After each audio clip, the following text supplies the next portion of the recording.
We'll have to push God so we can keep. Good evening, and thank you so much for being with us tonight as we present Civility in Partisan Politics, featuring Senators Annette Cleveland and Ron Muzzall. My name is Sandy Peterson.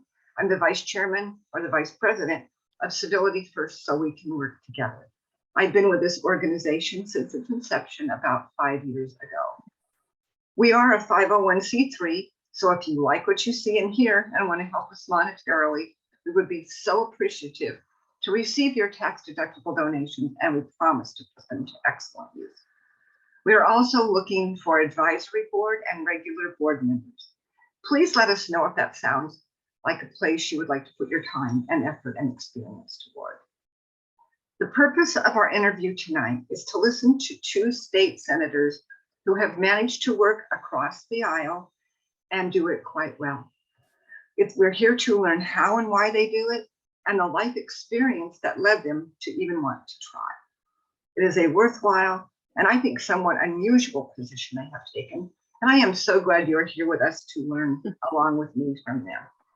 Senators, just so you know, this is meant to be a roundtable discussion, so please feel fully free to participate. You don't need to wait for the next question. Feel free to respond to each other and do whatever feels right for you. This is really your show. This is a Zoom event only, and we will do for the participants our best to be able to take your questions if you'll just put them in the chat box as our time and my ability allow. We cannot guarantee every question that you pose will be asked, but we will do our best to monitor and include your questions. So with that, please, let's let our evening begin. Senator Annette Cleveland is an elected leader and currently serves as state senator representing the 49th legislative district, which encompasses the city of Vancouver and portions of Clark County. She was elected in November of 2012 and is the chairman of the Health and, I'm going to get this wrong, the chairman of the Health and Long-Term Care Committee. She is also on the Rules, the Transportation, and the Housing and Local Government Committees. In addition to her public service, she has spent 38 years with advertising experience, communication, government affairs, and strategic planning. She is a native of the Pacific Northwest and has lived on both East and West Coasts. She attended Clark College, and she and her husband Andrew reside in Vancouver and have one adult daughter. Senator Muzzall currently serves as the state senator for the 10th legislative district. That encompasses all of Island County and parts of Skagit and Snohomish. He is the ranking member of Health and Long-Term Care. He also serves on Ways and Means and the Rules Committee. Senator Muzzall is a 4th generation Whidbey Island resider and is the 3rd generation Washington State University graduate for his family. He has served on the committees for Darigal and the National Council of Farmers Cooperatives. He has served on the Skagit Farmers Supply and also on the corporate board of Land of Lakes Cooperative. He's the managing partner of Three Sisters Family Farm. He and his wife Shelley have 2 daughters, and they own and operate the Three Sisters Market, and also some of their items are in local stores. And he is a lifelong member of the Oak Harbor Lutheran Church. As a child, senators, in my home, I grew up between my parents and my grandparents' home. In my parents' home, we were allowed to have and express pretty much any opinion we wanted, as long as we did it with respect. In my grandparents' home, opinions were really not allowed, and children were more to be seen than heard. I want to start with Senator Cleveland this evening. Would you tell us a little bit about your early home life? Do you have brothers and sisters? What's your birth order? Did you learn was there conflict in your home? Tell us a little bit about it. I'm happy to do so. Sandy, thank you for the question. And I want to first say thank you to each and every one of you for being a part of this discussion tonight, and a special thank you to Senator Muzzall for inviting me along with Civility First to participate tonight. I think that civility begins with being invited. It begins with being included, and so I'm very grateful for the opportunity. Sandy, I grew up in Vancouver. I have a younger sister, so I am the firstborn, and my dad was a longshoreman and my mom was a homemaker. So my dad, though, was trained as a teacher.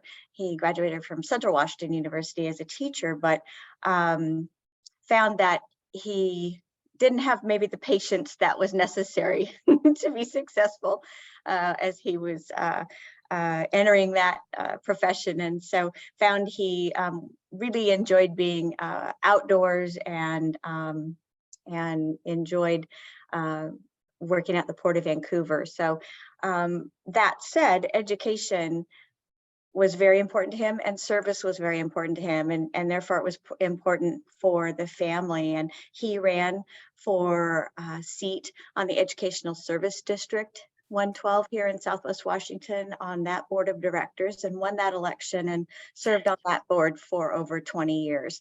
So I think that it was his example of serving and wanting to give back to the community that was probably what led me into politics, although certainly wasn't something I ever thought I would do, run for office. I understand. Senator Muzzall, what about you? So I was number 4 when it came to kids in the family, but my siblings were 16, 14, and 9 when I was born. My dad turned 42 12 days after I was born. So by the time I was 8 or 9, I was the only kid in the house, but had older siblings. By the time I was 7, I was an uncle. And at that point in time, all of the, well, 3 out of the 4 siblings lived on the farm. Brought up community service. My folks were involved in a lot of things. Local industry associations, Washington State Dairy Federation. My dad served 18 years on the Skagit Farmer Supply Board. My grandpa had been very much involved in the community. He was head of the committee that got the bridge built, Deception Pass, and got the Keystone Ferry Harbor installed, and had been on school board and like. So community service was certainly a part of the family. Politics, this is the kind of the last place I expected to find myself. But as far as community service, dinner, we ate family meals. Now, to a certain degree, it was very structured because we were milking cows. So we ate dinner at 4:30, and the plan was to have the first cows in the barn at 5:30. But discussion around the dinner table was varied and wide, and we were expected to take part in that. Sounds like you both had interesting and nice upbringings. You know, the dictionary defines civility as politeness, respect, cordiality. How do you define civility or being civil? Ron, we'll go with you first because you're not muted. So civility. My wife always says, just be nice. And that's the way we've raised our kids, and the expectation with all of our employees is just be nice. So I think that that's part of civility. I think that the risk of not being civil is honestly marginalizing yourself. When you are not civil to other people, you marginalize yourself in their eyes. And when you do that, you have just eroded the value of your opinion. You've just eroded the value of your involvement. And you know, honestly, we owe each other, this is my personal opinion, we owe each other in our society the responsibility of being civil to one another. That, I guess, is what I see is the importance and the value of civility.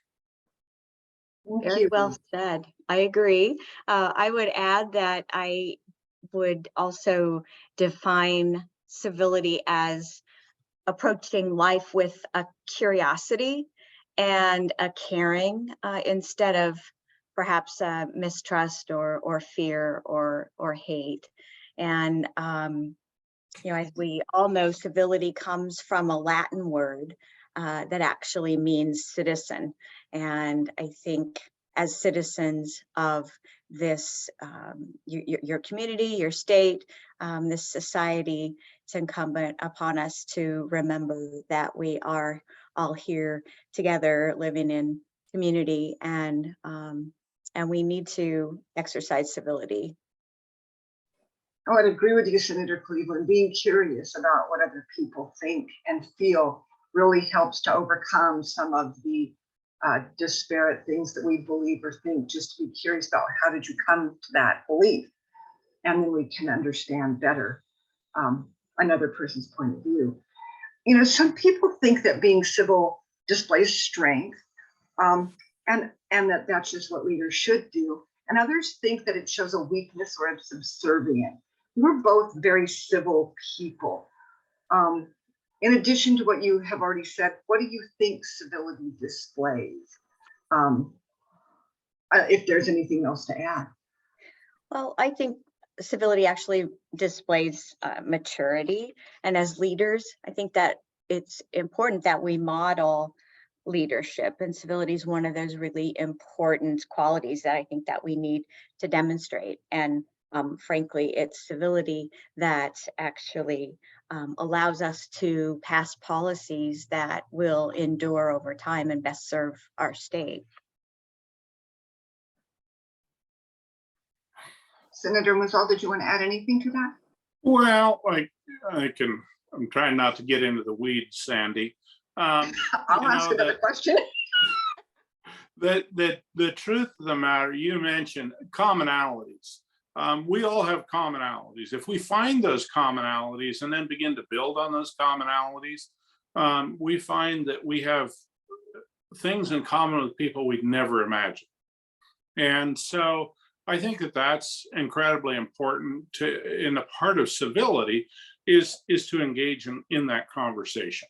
And dialogue is the most important thing that we have as a civilization going forward. And so, I mean, kind of summing up everything that both you and Senator Cleveland said, this is civility is the thing that keeps us from becoming tribal.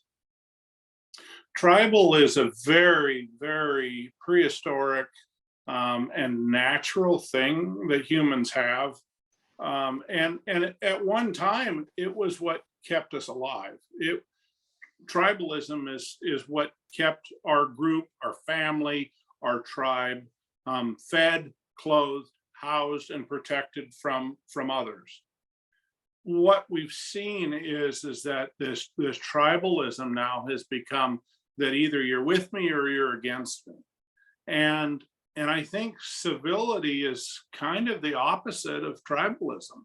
And that is that we may not agree, but we have things in common. We can agree on other things.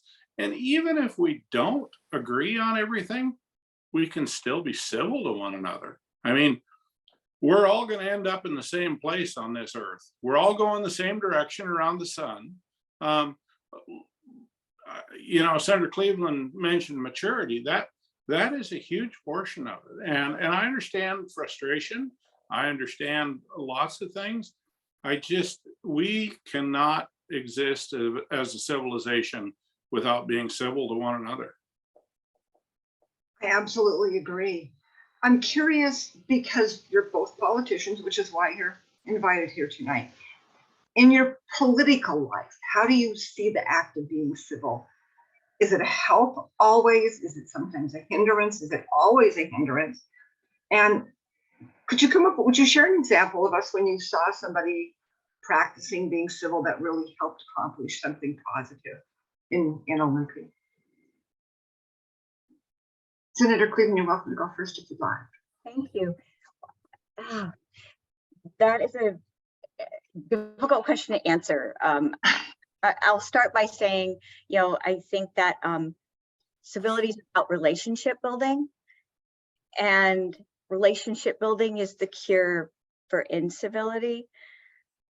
And when you build relationship that's built around trust and honesty and genuineness, that's really critical to being able to share ideas and perspectives, hear each other, understand each other, really listen.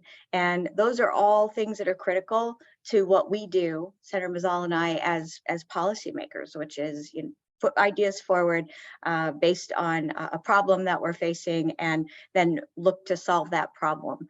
And consensus building is the hardest work of being a legislator, I believe, because it can be really uncomfortable. And I think that's the skill that I've had to learn over and over and over, probably most in these last 10 years, is to be uncomfortable with differing opinions and with conflict. But I have learned that through this work of the legislature, conflict is what actually moves us forward. And so I always try to keep that in mind. And that helps me to also remember to conduct myself in a civil, respectful manner, so that I can hear, I can learn, and we can move forward, hopefully, toward an agreement that everyone would support. There are number of relationships situations I could point to in the legislature where I saw examples of civility. I think one of the most recent was conversation that we were having around health benefit managers. And I, as chair of the Senate Health and Long-Term Care Committee, held almost daily meetings with all of the stakeholders that were had an interest in that issue, were involved in that issue. And there were those who came to the table not originally being willing to talk or necessarily be civil. I will admit there were times when I wanted to get up and run because things got pretty heated. But I was so pleased that all of the stakeholders stayed at the table, and at the end of the day, because people were civil to one another and respectful and really listened and went away, thought about what we talked about, would come back with new ideas. We were able to get to a place where there was a bill that we could pass that maybe not everybody loved, but at least no one opposed. Oh, almost a win-win. Thank you, Senator Muzzall. Well, and Senator Cleveland is right. Consensus is difficult. One of the things that is really necessary for consensus to work is honestly humility. And this is I'm blessed on health and long-term care as ranking member there to have a chair who is inherently one of the nicest people I know, who is humble and kind, and who is willing to listen. And Senator Cleveland leads the committee with that manner. And I think that, you asked for an example. I watch her wade into some pretty weighty issues with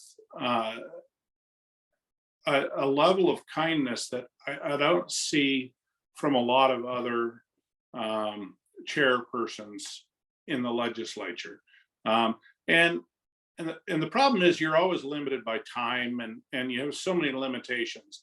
And even myself, I get caught up in deadlines and everything else and have a tendency to overlook things. But I think that being civil is also being willing to admit we don't have all the answers. We're legislators. We don't have all the answers. We have to go out and find those answers from experts, be whatever they are, and then put that together in legislation that is going to be the answer to the problem. without creating more problems. And that's a difficult task. Unintended consequences are the greatest risk that we run. And, but doing so in a thoughtful, listening manner is incredibly important to getting it right. I totally agree. You're both very, very wise people. That's one of the things that we try to teach in our workshops is not in these exact words, but come to the table not thinking that you know everything. Be a little humble about it. Can you, as hard as it is just to believe, we don't know everything, darn it. And so to try to know that there's things that you can learn. I appreciate that. From you both. It has been my experience that constituents are very passionate or can be about their issues. And sometimes if you're not right on point with them or perhaps aren't as angry as they are at the opposing side, that it can be, I don't know, a little difficult for you as a legislator. So I'm wondering, how do you handle that if you are dealing with an angry constituent and have them understand that, you know, you're still their guy or their gal? How do you go about doing that? Yeah, that's a great question. And I believe, and I'll be interested in Senator Muzzall's perspective, given his district, but I believe my constituents, those who elect me in the 49th Legislative District and send me to Olympia to be their voice, really want me first and foremost to work with the other legislators to solve problems and get things done. So those that elect me and have sent me to Olympia, I firmly believe support me in the decisions that I have to make. I believe that it's the stakeholders. There are obviously advocates in Olympia for virtually every single issue under the sun. It's the advocates that most want you to be angry at whatever they perceive to be the other side, and you know, don't want to see compromise because they believe their position is the right position. It's really those stakeholder groups that are the most challenging for me to deal with sometimes, because you know, they don't look at working together as it being a positive thing. You know, they want whatever the policy is that they've put forward to pass in the form that they have proposed it.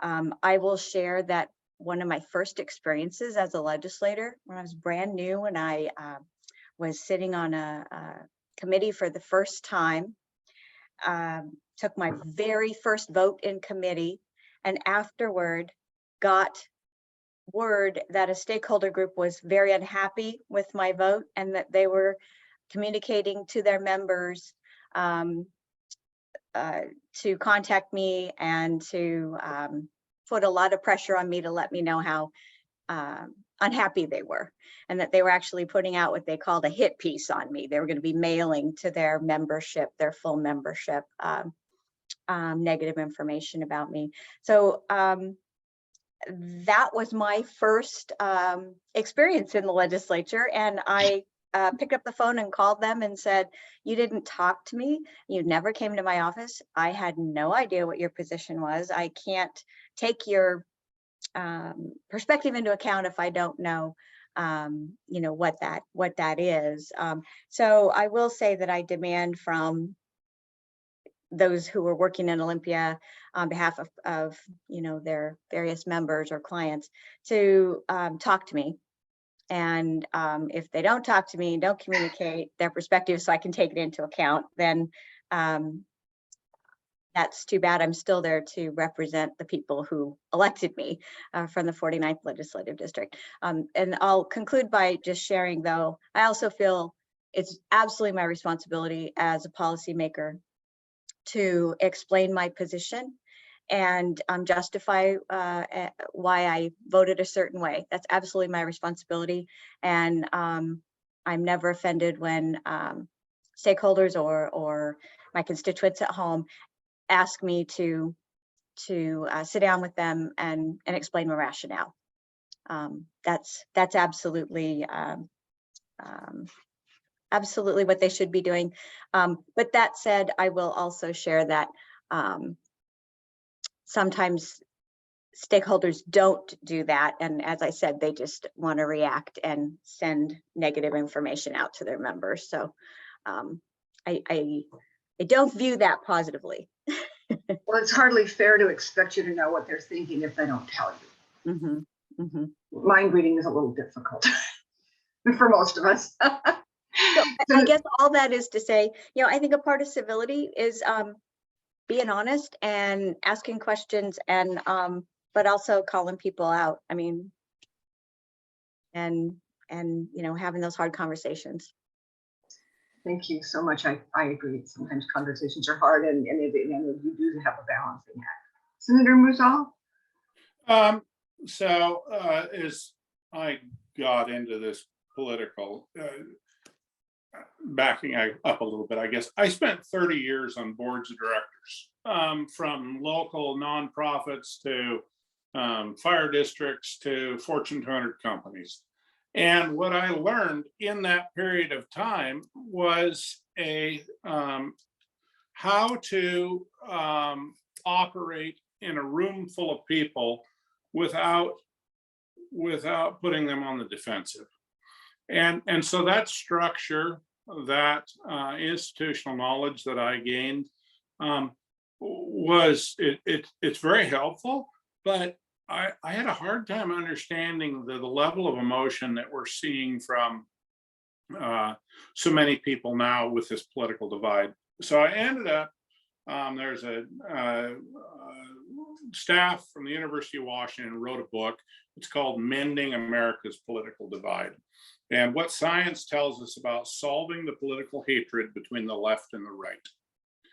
And it's a really good book, because he was by trade a pharmacist, and he was a doctor of pharmacology there at the University of Washington, but he really dove deep into what the political divide is and what causes it and how to solve that. So there's two things that I found very interesting. One, when somebody is enraged, when they're extremely passionate, when they're you know, you're faced with them yelling or you know, spraying it, not saying it, and they're completely engaged in this, you know, telling you how you're wrong and they're right, it releases endorphins to their brain.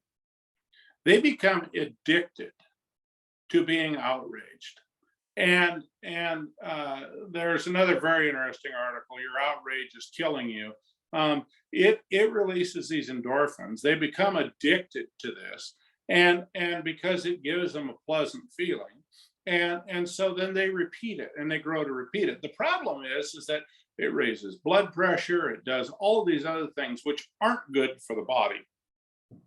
Second thing is, there was a study done on identical twins and versus fraternal twins.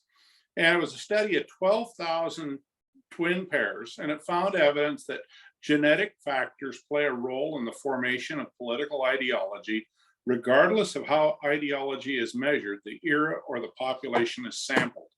They took a bunch of identical twins that have been adopted by different families, no matter where they were raised. They still had very similar political ideology, whether they were raised in divergent homes or whatever the case was. So I read another article that said about 40% of your political ideology is genetic.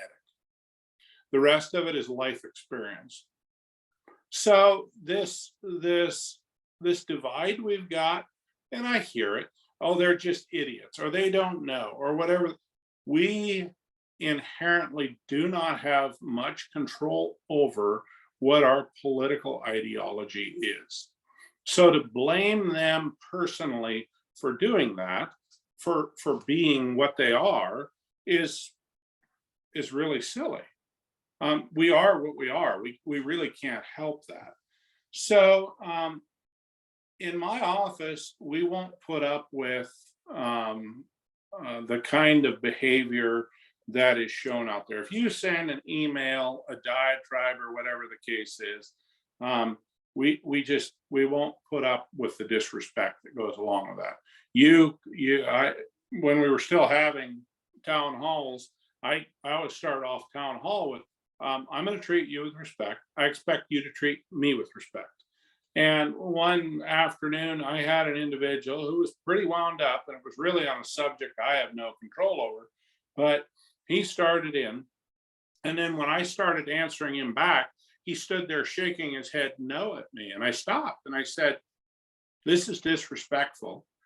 And I said in the beginning that we're going to respect one another and we're going to have constructive dialogue. And at this point in time, our conversation is over. And I moved on to somebody else. He got up in a huff and left.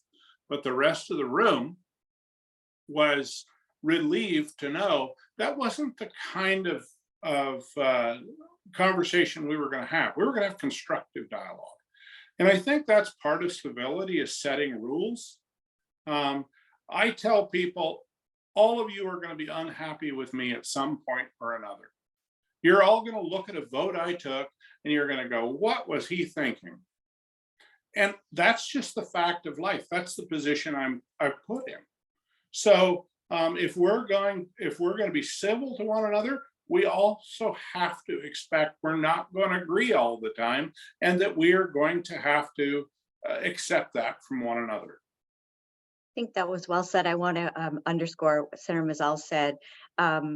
We, all of us, should not tolerate incivility.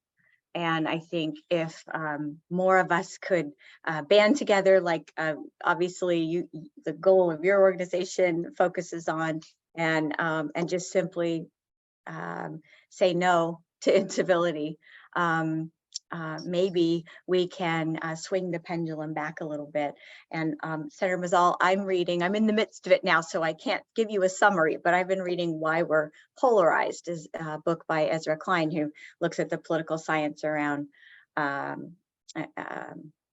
we're polarized and divided. And I think it's interesting, you talked about, Senator Muzzall, the division between Democrats and Republicans. There's also division within the Democratic Party and the Republican Party.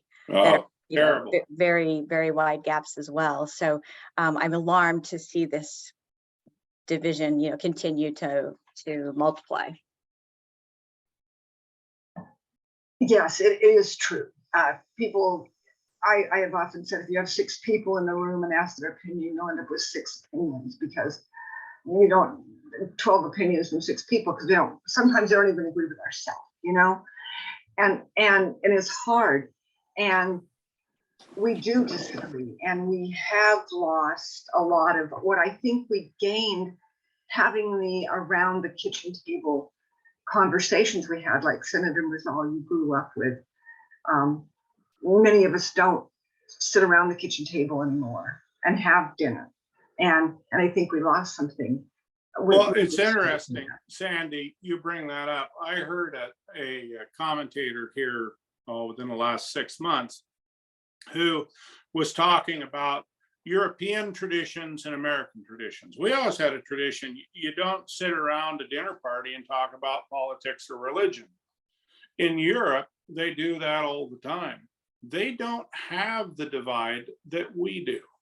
And maybe it's a mistake that we don't talk about religion and politics. We've left them alone. They're kind of, the untouchable subjects. Maybe if we would talk about them, have dialogue about differences or whatever, we would find that, the commonalities exist, and we wouldn't have the divide we have. I don't know. That was just a suggestion that they had made. Maybe you're right. That would be interesting to learn, because yes, as Senator Cleveland said, you have to kind of get comfortable with being uncomfortable. And so if you're talking about things where somebody who matters to you has an opposing view, but that you still like and love one another, you need to learn how to work that through. And I think those are very important conversations to have and to hold on to. We talked a bit about what your constituents think about you folks working across the aisle. What does your caucus feel about that? And by that I mean, Senator Cleveland, do Democrats care that you do? Senator Muzzall, do the Republicans care that you do? I'm sure that this audience is smart enough to know what I meant by your caucus, but just in case when someone's recording, they don't know. Yeah, absolutely. My Senate Democratic Caucus has worked with each of us and collectively on principles that we all agree to embrace, and we review those principles very regularly. We agree that if we have a conflict with another member of the caucus, that we'll talk with that person first, and we have a process that we all understand is to be followed. And then I would say collectively, there was a broader effort of, all of the years have melded together. I don't know what COVID has done to time, but I feel like time is meaningless. I don't know, but I think it was a couple years ago now that we worked on rules of conduct for the broader legislature, and that extended to not just legislators, but to everyone who works in the legislative building. And so I think that we're making progress on setting up that framework that Senator Muzzall talked about as being important for us to know, what the processes are and what the expectations are in terms of how we're going to speak to one another. I see Nancy's comment in the chat about not tolerating incivility, and I think it begins with one person, and I will say that as chair of the Senate Health and Long-Term Care Committee, I won't tolerate if anyone who comes before the committee to testify is disrespectful or doesn't follow the rules, or if they're not adhering to the timeframes given, for instance, for testimony, they will be cut off. They won't be able to go past their time, because that's disrespectful to others who've paid attention to those rules.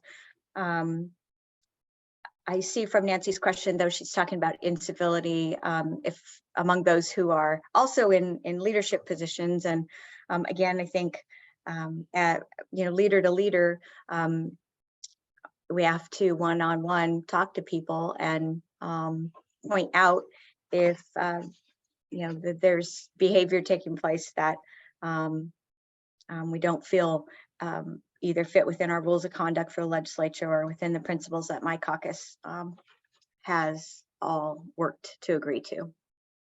Basically setting an expectation and not wavering from it, and calling out, this is not going to be tolerated here. And unfortunately, I'm going to use the word parenting a little bit as to how people can behave. Is that kind of what you're saying, Senator?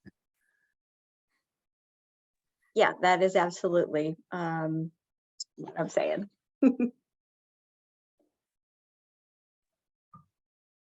Okay, Senator Muzzall, did you want to talk about that a little bit, or should we move on to the next question? I guess I would. The only thing I would say is I don't care who I work with across the aisle on good legislation. Good legislation is immaterial of personality or beliefs. And if we can agree on a good piece of legislation that's going to help the constituency, that's going to make a difference, I will co-sponsor with anybody across the aisle. I won't sacrifice my beliefs or my values, but if it's good legislation, I don't care who it is. And sometimes there has been a little criticism of that, I must admit, from certain members maybe, but that's immaterial because I'm not trying to help them. I'm trying to help the constituency.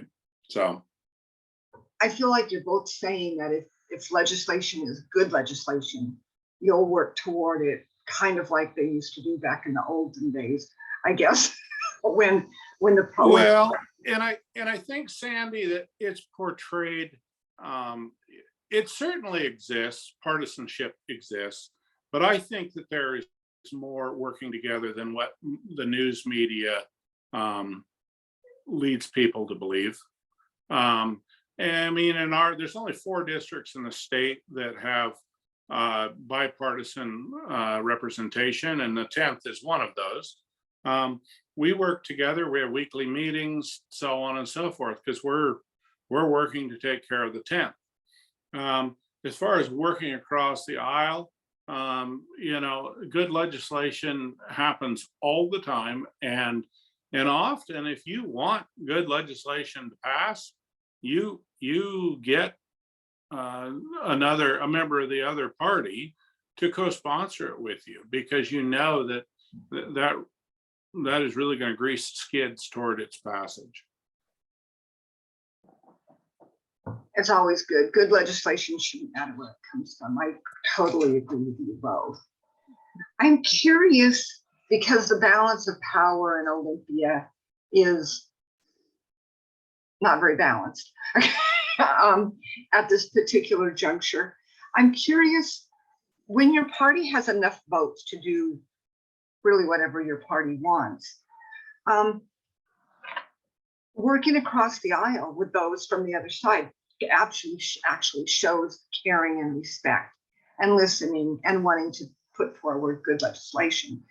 Senator Cleveland, that said, what do you gain by being civil and working across the aisle? Why is it worth your while? Your party has all the votes it needs. Mm-hmm. It does at the moment, but that won't always be the case. And for my first 5 years in the legislature, the Democrats were in the minority in the Senate, and I worked hard to develop relationships with my colleagues on both sides of the aisle, because it's absolutely integral to being successful then in putting forward your ideas and having people willing to then come to the table and talk about those ideas. In the long run, as Senator Muzzall said, bottom line, when policy is bipartisan and there's been input from both the Democrats and the Republicans, it's just going to be a stronger policy, a more enduring policy, one that's going to stand the test of time for our state. And one example is a number of years ago, there was very large, groundbreaking piece of legislation. We were first in the state to be considering it, and the votes were there to pass it. I knew as chair of the committee that the bill wasn't as strong as it needed to be. It needed more work, particularly on the financing mechanisms. I reached out to members on the Republican side of the aisle in the Senate and said, I need your expertise. I need your financial experience. Will you come to a meeting and help us take this apart and work on it and see if we can strengthen it? And to their credit, they said yes and made it clear can't support the legislation because it was not something that they felt was ready, but they came to the table behind the scenes. Nobody will ever know, I guess, unless I share it, which I'm sharing tonight. But they came to the table. They worked side by side with us to try to strengthen the legislation, all the while knowing, we had the votes to pass it. But I will never forget that, one of the Republican senators said at the time, we don't necessarily support this, but we want it to work for the state of Washington. And I respect that, and I haven't forgotten it, how impressed I was by it. Thank you. And that is very wonderful that you did recognize that, and that it stuck with you, and that you want to be that kind of a senator as well. It does us all good when our state wants what's best for our state. Senator Muzzall, because right now at least your party is in the minority, What do you gain by being civil and finding those opportunities to work across the aisle? Because you could lose every time. So why is it worth your while? Well, I spoke earlier about marginalizing oneself. So I despise virtue signaling. And I think it goes back to the humility part. But when you spend a whole bunch of effort and energy virtue signaling, it really is the opposite of humility. It's trying to glorify yourself in the eyes of your echo chamber, but to everyone, it's a look at me thing, and that I don't like that. And that's kind of the whole purpose of social media, it would seem anymore. But what I gain, so if as a member of the minority caucus, if I'm going to get something passed that I'm passionate about and that I feel strongly about, I've got to have support from the other side of the aisle. And I'm sure that there are members across the aisle who don't appreciate whether it's my personality, my views, whatever the case is. But I've built relationships enough there that I can get good legislation passed with my name on it. And that comes from being civil and not marginalizing myself or my reputation. And I had several bills last year that went through, if not unanimously, almost unanimously, and because they were good legislation, they did the right thing, and not only did my caucus support it, but the majority caucus supported that. So do we disagree on things? Certainly. Do we vote on things right down caucus lines? Certainly. But there are good things that we can get done. If I was not civil, if I was aggressive, if I showed animosity, if I marginalized myself, as I mentioned earlier, it would be much more difficult to even get good legislation passed, because they would just say, oh, there's that darn Muzzall again. He's just making trouble and we're going to vote against it. I don't know why my light continues to go out here, but must be a timer on it that I don't know. Anyhow, so the reality is that if I'm going to be successful, being civil is a portion of that. And especially when you're in the minority. And your reputation is, I'm sorry to say, is based on the level of civility you have toward your contemporaries. And that once again, it comes from these years of board service, because I've served with members who marginalized themselves, and you didn't, unfortunately, value their input because they were always being so doggone obnoxious. It's hard. It is hard when you know somebody is going to come to the table and create discontent. I was going to ask you both, but I really feel like I know my answer. It seems to me that if the power were shifted, you would both stay the same as you are: civil, respectful, listening with curiosity, all of those things. It seems to me that you both would treat the other side of the aisle and your own side as well with the same respect that you do today. I don't think, from what I'm hearing, that is not what either of you were about. It seems that you would continue on no matter if power were shifted. I would very much agree with that. Because I've been in the minority and in the majority, I know that I'm going to conduct myself in the same manner that I always do. So, my natural inclination is always, to be civil, to listen more than I talk, and to learn from different perspectives. That said, there's a difference in my mind between being civil and being tough. And sometimes you do have to be tough in terms of being clear about your positions, being clear about your values and principles, and what it is you are willing to negotiate on, and what it is that you're not willing to budge on. So I think that all can be accomplished in a very reasonable, civil, respectful way. I totally agree with you, Senator Cleveland, that being civil does not mean that you lay down your principles. It does not mean that you are acquiescing to the other side. Stating your position and standing on your moral ground or your belief is not uncivil. It is being straightforward and allowing people to know who you are. And I don't think either that Senator Muzzall would think that people have to back up or not stand for what they believe, that he would see that as being uncivil at all. Would you, sir? No, my wife Shelley jokes from time to time that I was born without the smile gene. You know, it just isn't a natural thing for me to go to a smile, and I should learn to do it more, but at pushing 60, it's probably not going to happen. I have a sense of humor, but I'm just not given to smiling. So between my size, my ethnic background, and my fact that I don't smile all that much, some people see me as intimidating and not necessarily just by nature civil, but inherently I am.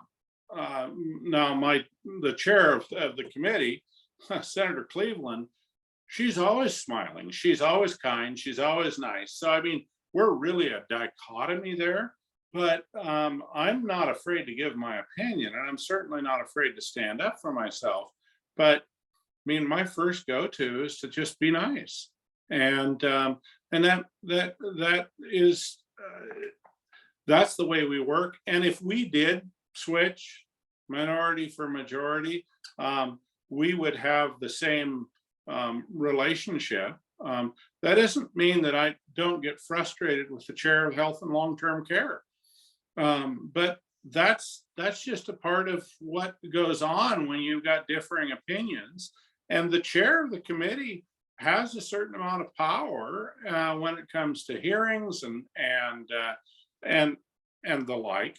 And you know, ranking, I don't have control over that. She's the one representing the majority party.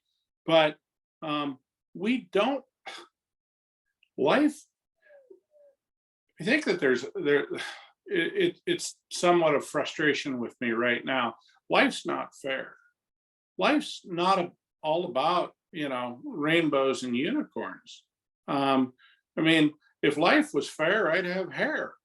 But the reality is that each of us has things that we've endured in our lives, and it isn't because somebody was bad or anything else. It just happened. What really matters is how we come out the other side of that. What kind of person do we become? Are we going to change our personality because we feel that we've been a victim? Or are we going to persevere and move on? And, you know, I see people who feel that they have the right to be uncivil because of something that transpired in their life. And yet I've seen some of the greatest tragedies in life with people who then become the greatest witnesses to civility. And so I really do think it's a choice.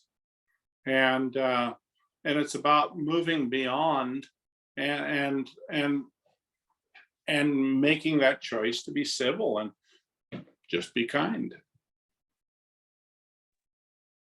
That is absolutely true. I'm curious because you both spoke about your parents.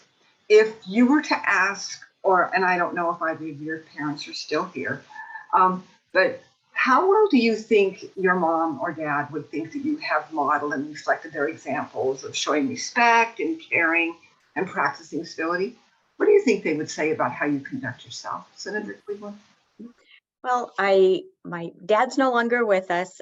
He passed away in 2012 when I was in the middle of my first campaign for office. But I believe that he'd be very proud of the kind of legislator that I am. Remember, though, that he was a longshoreman. So in all honesty, I do believe he would say that I need to be tougher and probably use a few more curse words than I do in my work. My grandparents owned a truck stop, and I won't tell you what, but my sister's first words were not sweet. And she got pulled out of the truck stop right away by my mom, I'm told. No more hanging out with Grandpa Jack and Grandma Rita. So I totally understand that. Senator Muzzall, what do you think? I think my dad would be kind of ashamed that I'm a politician, because he felt that successful politicians sacrifice their morals. So I often say I'm a very poor politician. I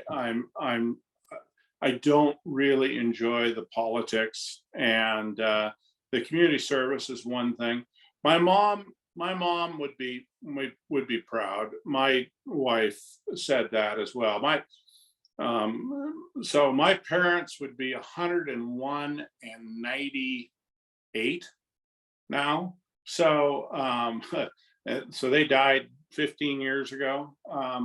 But I think that I reflect the values that they instilled in me. And I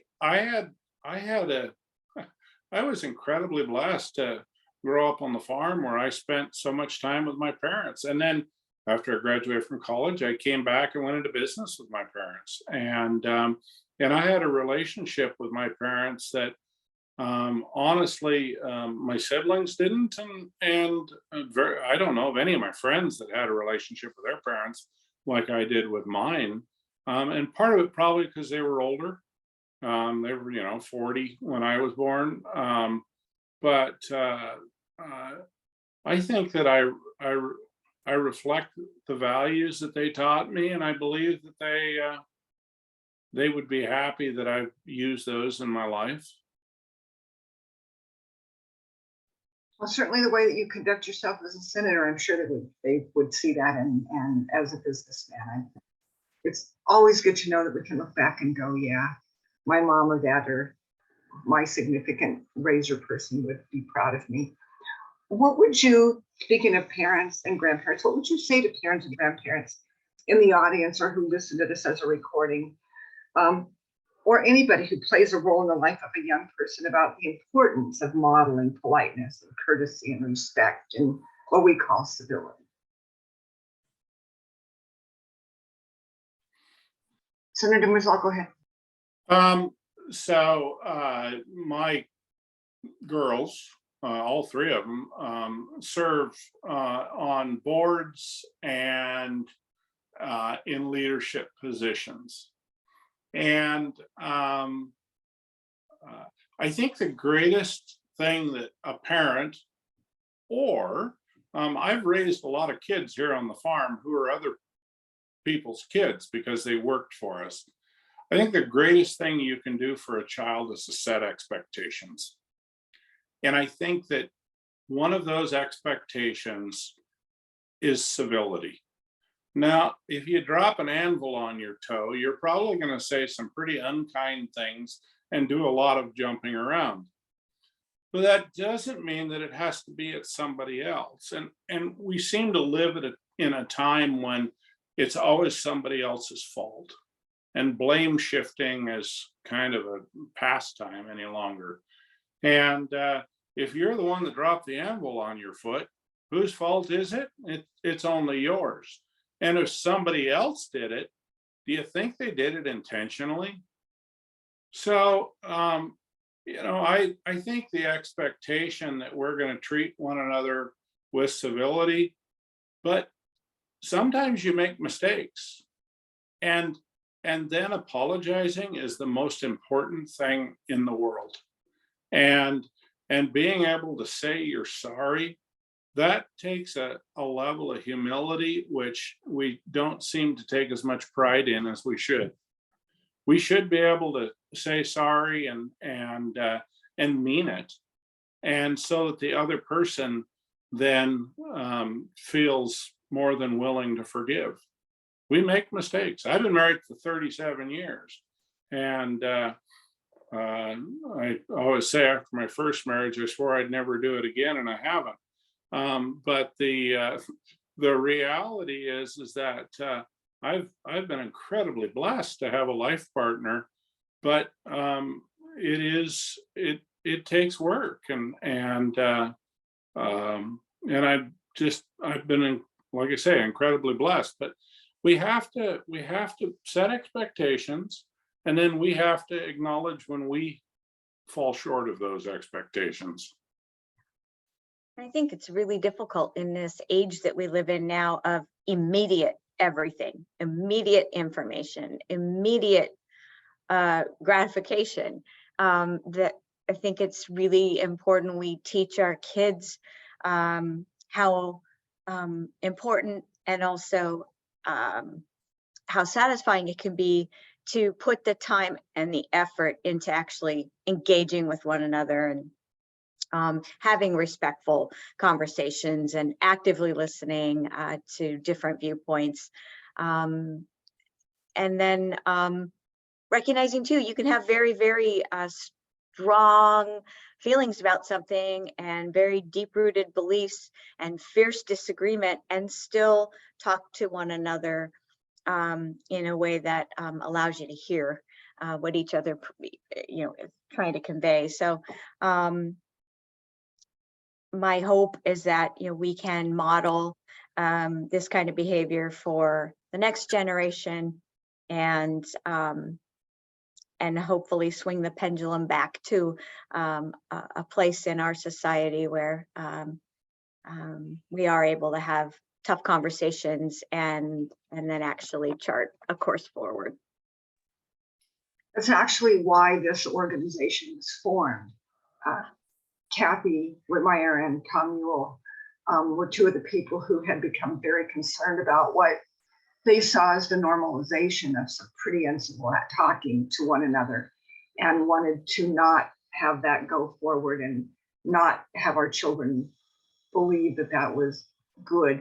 Okay. And how we were supposed to the expectation that we should talk that way to one another. So important, and I'm so grateful that Kathy, that you took this step to bring people together and form this organization, and I'm looking forward to watching it continue to blossom.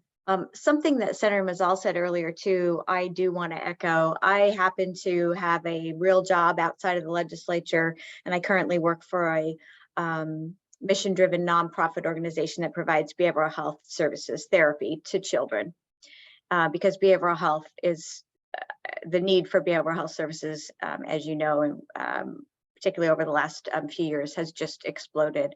And one of the programs that we are working to institute is actually farm to table, if you will, program where there's a therapeutic gardening group, and the children plan their garden, they plant their garden, they harvest their garden, they plan then a meal around those items that they've harvested, and then prepare that meal in the kitchen that we have in our facility, and then invite their families in. And in the community room, they each sit down at a table with their respective families and have a meal together.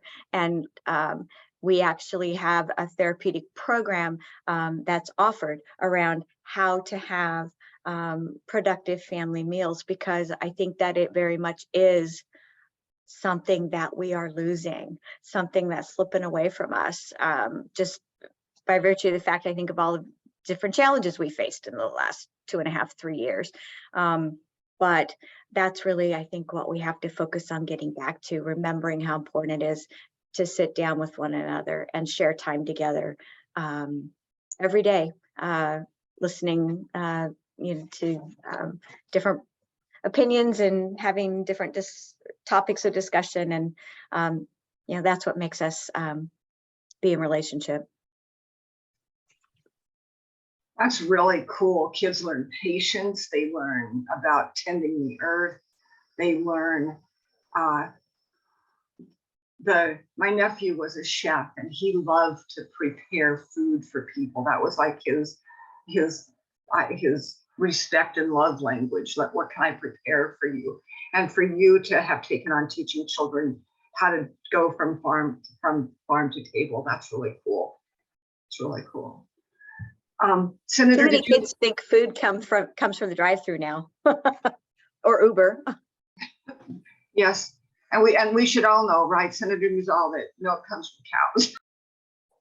Well, you know, the problem is that there's a lot of values that we've forgotten in our country, including the value of accomplishing something as an individual.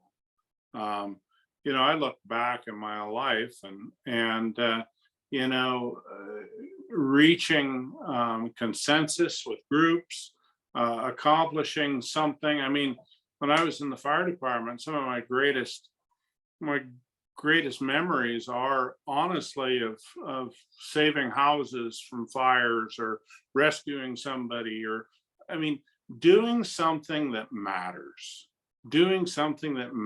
in life. And I'm blessed to work on the farm where I do something that matters pretty much every day. And I'm, you know, some would say I'm a workaholic, because that's what I really get a kick out of, is accomplishing something, being able to see what you've done and created or just fixed or whatever the case is. And I was blessed to have some mentors in my life other than my parents, who set those kinds of examples. And I look at that almost as a daily basis, the lessons that I learned from those people that result in joys that I have in my life. And doing something, accomplishing something, those are really great lessons, and honestly the great moments in life. And like Senator Cleveland was talking about, these children who have been suffering, and we've had an issue for a while, COVID has made it worse, but being able to create something and then utilize that and then partake in that with somebody else. That is the essence, breaking bread together. And I mean, this is something we really lacked the last 2 years in the Senate. We've got a Senate dining room, and that we sit down for meals in the Senate dining room. Usually it's a little bit of a hectic schedule, but you never know quite who you're going to be sitting down with and having a conversation with. And that's important. And I'm hoping that this next session will be back to that, so that we can sit down and have conversations with one another. And it makes it far more likely that we'll be civil with one another when we do that. I think that's true, because early on you both spoke about finding commonality, and the things that bring us together are sometimes greater than the things that break us apart. And just sitting down and having a meal and talking about life in general, it does absolutely help us want to deal nicer with our fellow human beings, and to want to find out what we can do that brings us together and that we can agree on. I'm curious, Senator Muzzall, you kind of talked about it, but I'm curious, someone in your life who might not realize how much they've influenced the way you think and feel about civility, are you willing to say who they might be and why you feel that way? And you know, I was, like I say, I was blessed with mentors, most of which are now gone. They were fellow farmers. They're one specific school teacher who then was in the fire department with me, and a good friend's dad. Yeah, I can think of 2 or 3 fellow farmers here who were previous generation, who were just kind, considerate, always willing to help, always willing to give a bit of advice. Sometimes to that young upstart who thought he knew how to farm, and yet they were willing to give and I sought advice from them. I didn't always take it maybe like I should have, but I did.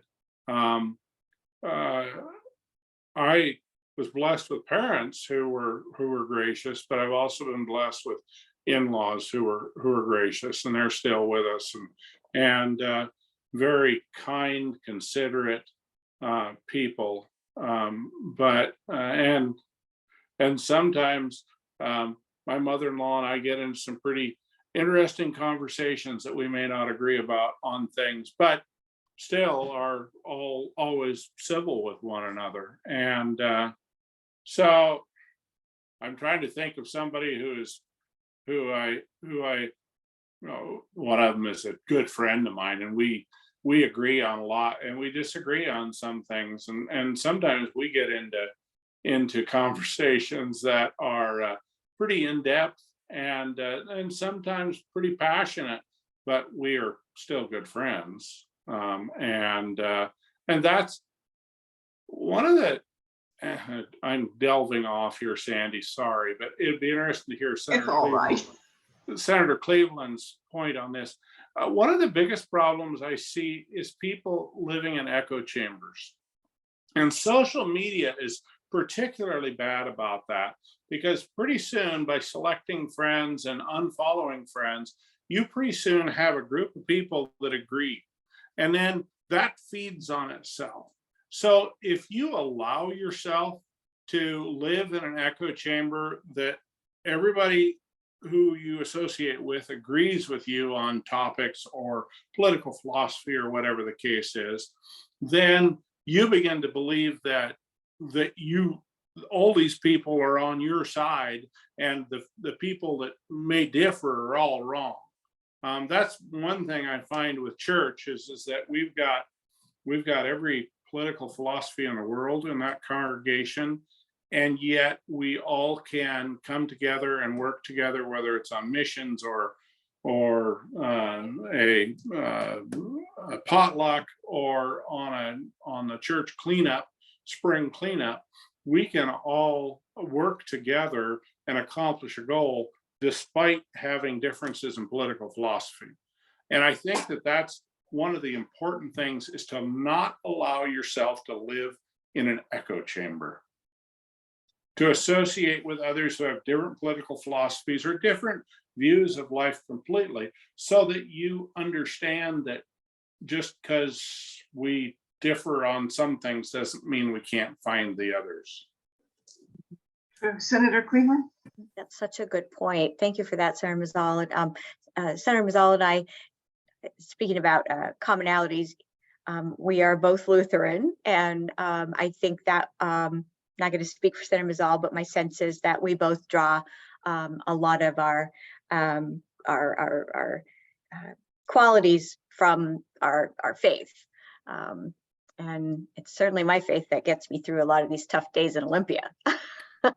But in terms of mentor, the first person that comes to mind is someone who passed away a year ago now, and I miss him terribly, and that's Senator Al Bauer. And he was the 49th, he was the first 49th legislative district state senator, and he was a history teacher, he was a farmer, and in fact, when I was a teenager and I joined the Young Democrats of Clark County, it was in his red barn that we would gather and paint campaign signs. So, okay, Senator Muzzall, I recognize that you can figure out now just how very old I am, because that was back when we actually still painted campaign signs. We don't do that anymore. They just print them off on cardboard. But at any rate, Senator Bauer was just an amazing individual who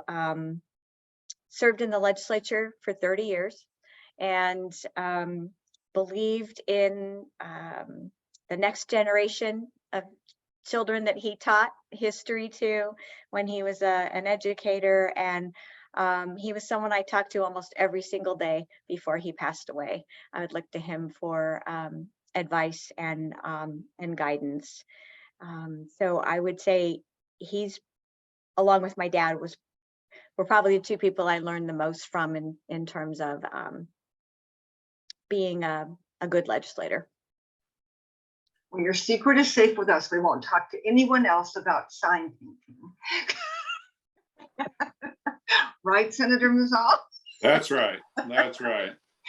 Do either of you have any, like, we're down to kind of to the wire. Do you have any final thoughts you'd like to leave with our audience about politeness, courtesy, respect, civility? And Senator Cleveland will go first to you. Sure. I think the one thought as I was thinking about tonight and our discussion that I want to be sure to share is that also I think we're at a place in time where people, and I'm speaking very generally, I recognize, but the desire to win is almost greater than anything else. And, yes, when you're in the majority in the legislature, you can push ideas through and pass them without votes from the minority party. And I do have colleagues that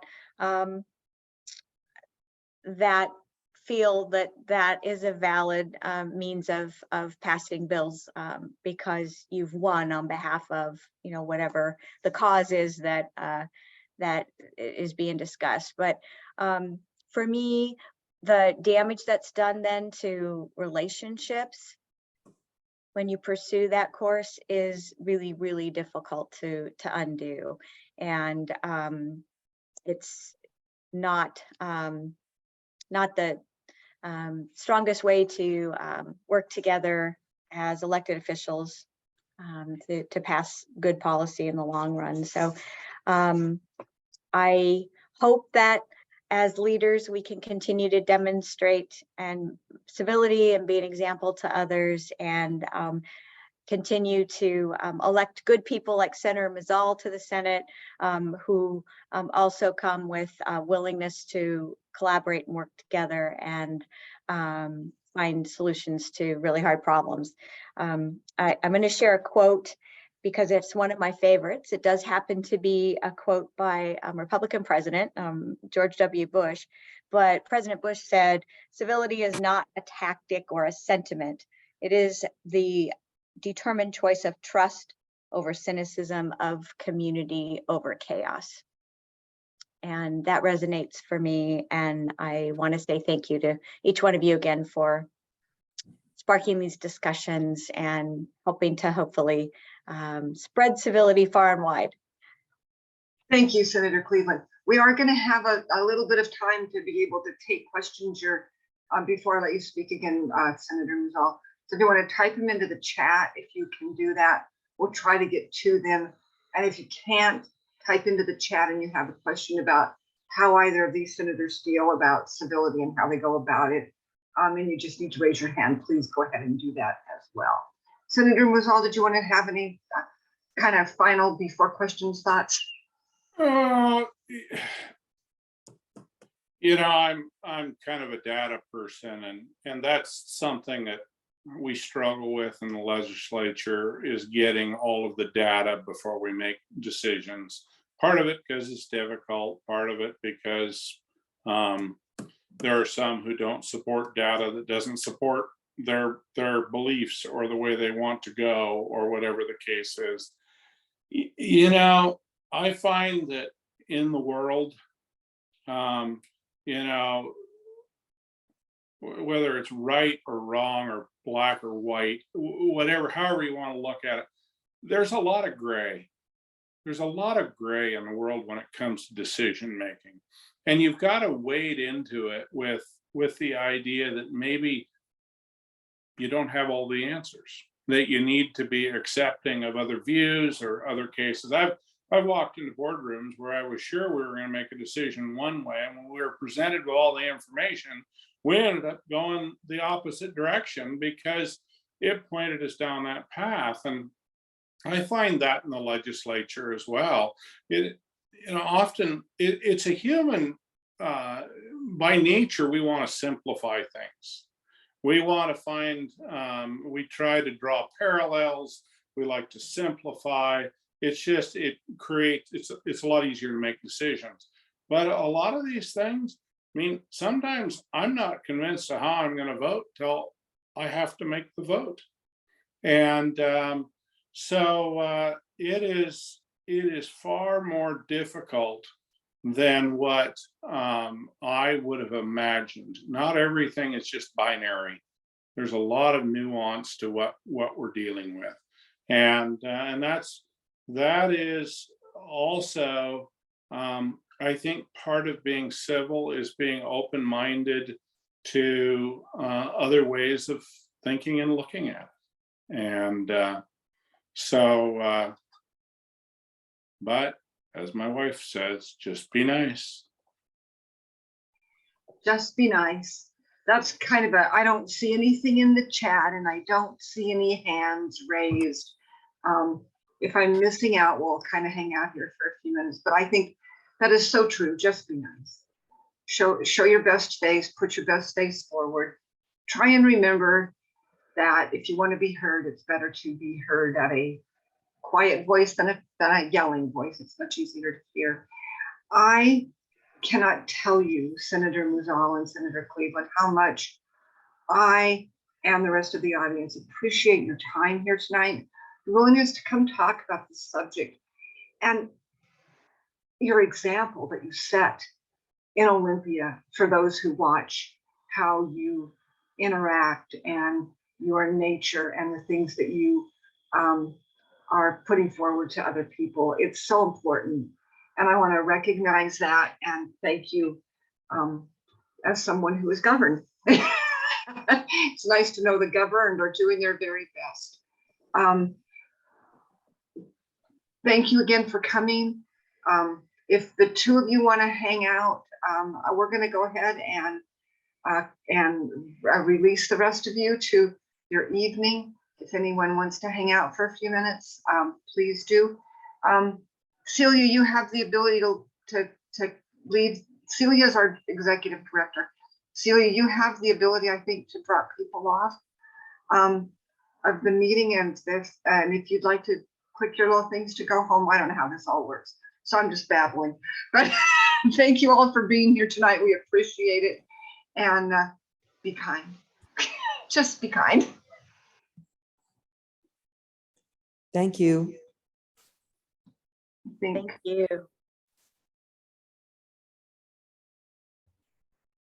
I really enjoyed that. All right.